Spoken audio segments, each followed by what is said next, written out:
Digital യുഗത്തിലേക്ക് കാലം കടക്കുമ്പോഴും നാടൻ തനിമയിൽ പഴയ നാടകഗാനങ്ങളുമായി സൈക്കിളിൽ ലോട്ടറി വിൽപ്പന നടത്തുകയാണ് എടക്കഴിയൂർ സ്വദേശി കൊഴിഞ്ഞാംപറമ്പത്ത് വിജയൻ. കുറച്ചുനാൾ മുമ്പുവരെ നമ്മുടെ തെരുവോരങ്ങളിലും ഗ്രാമപ്രദേശങ്ങളിലും സുലഭമായി കണ്ടിരുന്ന ഇത്തരത്തിലുള്ള ലോട്ടറി വിൽപ്പന ഇപ്പോൾ വളരെ അപൂർവമായാണ് കാണുന്നത്. പുലരാൻ നേരത്ത് ടൗണുകളിലുള്ള ലോട്ടറി ഏജൻസി കടകളിൽ പോയി തനിക്ക് ആവശ്യമുള്ളത്ര ലോട്ടറി മേടിച്ച് തന്റെ സൈക്കിളിൽ വെച്ച് കെട്ടിയ ബോർഡിൽ ക്ലിപ്പ് വെച്ച് വിൽപ്പന തുടങ്ങും. ചെറിയ ചെറിയ ചായക്കടകൾ മുതൽ ആളുകൾ കൂടി നിൽക്കുന്ന സ്ഥലങ്ങളിലെത്തി വിൽപ്പന നടത്തുകയാണ് ഇവരുടെ പതിവ്.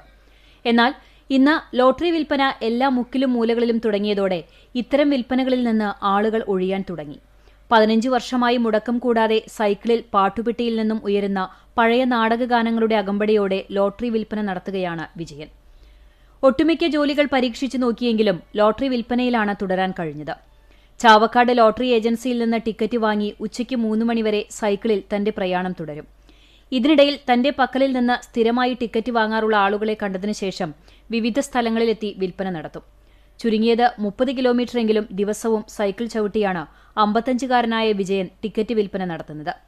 താൻ വിൽപ്പന നടത്തിയ ടിക്കറ്റിലൂടെ 1ാം സമ്മാനം അടിച്ചെങ്കിലും പ്രാരാബ്ധവും കഷ്ടപ്പാടുമായി തന്റെ പഴയ ശൈലിയിൽ ലോട്ടറി വിൽപ്പന തുടരുകയാണ് വിജയൻ.